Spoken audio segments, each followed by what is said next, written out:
राजाचक्र ठारू किए नहीं केते टंका राजाचक्रंक वकिलंक बयान पर जोर धरिला राजनीति। कांग्रेस विधायक ताराप्रसाद बाहिनीपति आनिछंती संगीन अभियोग कहते राजाचक्र ठारू 1 कोटी 33 लाख टंका नहीं बीजेपी। राजाचक्र वकिलंक ऑडियो सुनाई तारा अभियोग करछंती ओडिशा रे जेते खनि खादान अछि ताकू प्रभाकरनक पाखरे बिक्री करि दिया जायछि।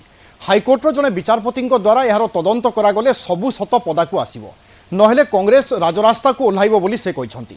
अन्यपटे राजाचक्रंक वकिल आनिथिबा अभियोग संपूर्ण भित्तिहीन एवं निराधार। एथिरे कोनोसी सत्यता नाही बोली कहछंती राज्य बीजेपी सभापति मनमोहन सामल।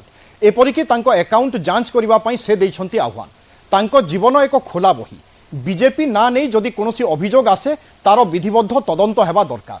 मनमोहन को ना न नहीं गतकाली राजांको वकिल कहिथिले राज्य बीजेपी मुखियांको अकाउंट रे टंका जाइछि बोली। ए अंचल रे ओडिशा रे जेते माइंस अछि ताकू प्रभाकरण जो हाथ टेकी दैछनि माइंस मालिक माने प्रेशर रे ताकू तदंत कर राज्य सरकार राजरास्ता को ओह्लेबू तदंत हवा आवश्यक।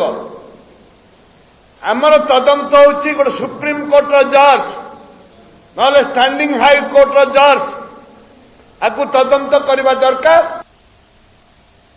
ओपन खोला खोला आम जीवन खोला हुए आम दलर बही भी खोला हुए आपण सब अकाउंट नंबर नहीं चेक करो केवे से देले अकाउंट रे लिखिछन से ताकू परीक्षा निरीक्षा करिया दरकार। आम रेस्पॉन्सिबल इरेस्पॉन्सिबल स्टेटमेंट के दबा उचित न कौन सी खबर कागज किंबा कौन सी दायित्वहीन समाचार को पब्लिश करिया उचित कारण एटा दल गोटे दलर भावमूर्ति बहुत वर्ष त्याग तपस्या तैयारी होछि।